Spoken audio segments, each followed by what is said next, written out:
Didier, bonjour. Annulé à vie, sans aucune seconde chance, même quand on regrette son comportement, qu'on le paye d'une sentence très lourde et qu'on renonce à faire appel. Voilà ce que réclame à sa façon violente le collectif féministe Nous Toutes, qui s'est cru progressiste en saccageant la façade du groupe Humain 6, lequel héberge les éditions de l'Observatoire, l'éditeur de Nicolas Bedos, condamné pour agression sexuelle en 2024. Le féminisme, on le sait, n'est pas un bloc monolithique. Il est constitué de différents courants et c'est très bien ainsi. Mais on était en droit de penser que, malgré des visions divergentes, tous aspiraient à un meilleur dialogue entre les femmes et les hommes.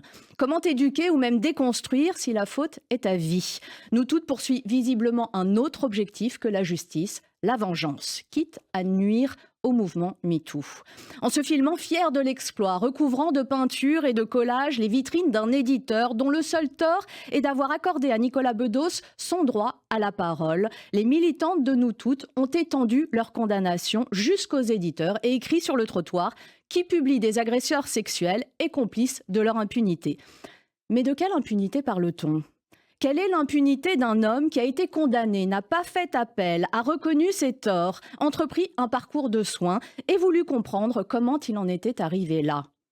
Son livre est une main tendue. Nous toutes lui répond par une baffe et un collage.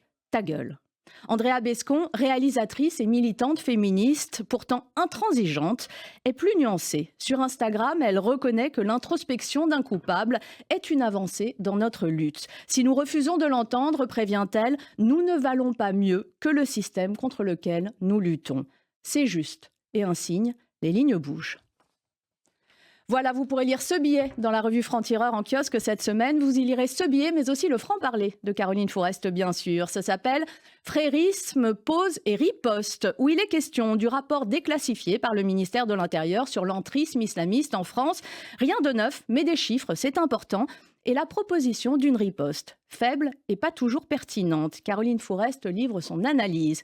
Et qui amalgame qui? On en reparle de ce rapport déclassifié sur l'entrisme islamiste, et c'est sous la plume de Nora Bussini cette fois, qui nous raconte les réactions outrées de certains responsables politiques qui refusent de voir, crient à l'islamophobie et montrent qu'ils ne parviennent pas, volontairement ou non, à différencier un musulman d'un islamiste. Et puis c'est un complément d'information et encore un article de Nora Bussini, les angles morts du rapport, autrement dit ce qu'il ne dit pas. On parle des financements européens alimentant la galaxie frériste, passionnant et effrayant dans Franc-Tireur donc. Le complot de la semaine, c'est Rudi Reichstadt qui nous le raconte, les charlots à Moscou. On parle de conspis bien français, parmi lesquels Alain Soral, et qui se sont rendus, comme ils en ont pris l'habitude, à Moscou, en Russie. Donc, c'est une sorte de pèlerinage, un voyage d'allégeance pour témoigner toute leur dévotion à Vladimir Poutine, en toute décontraction. Le dernier mot de Christophe Barbier, c'est fin cette semaine, fin comme la fin du macronisme annoncé par Sophie Primas dans la foulée de la victoire de Bruno Retailleau, qui a été élu président du parti Les Républicains. Une fin lâchée un peu vite et sans doute aussi une faute qui raconte beaucoup de choses. Christophe Barbier vous décrypte.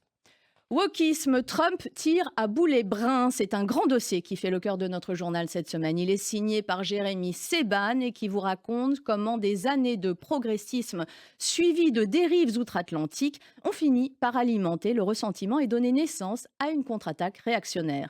Trump est aussi rené de ça et depuis son retour, il tire à vue sans se contenter de cibler les excès. Et c'est aussi la une du journal cette semaine. Wokisme, le retour de bâton avec ce sous-titre.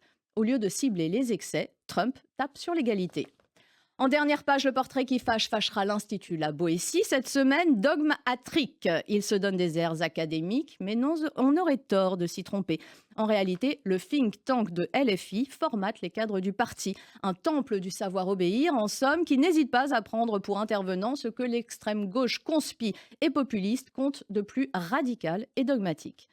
Plein de choses encore dans ce numéro 184 de Franc-Tireur. Et comme chaque semaine, l'éditorial de Raphaël Enthoven. L'école du crime et qui nous parle des propos abjects d'Éric Coquerel, le député LFI qui préside aussi la commission des finances et qui, au lendemain de l'assassinat de 2 employés juifs de l'ambassade d'Israël à Washington, s'est précipité pour justifier ce crime par la politique de Benyamin Netanyahou sans avoir, avant ça, eu un mot d'empathie pour Sarah Milgrim et Yaron Lichynski qui allaient se marier.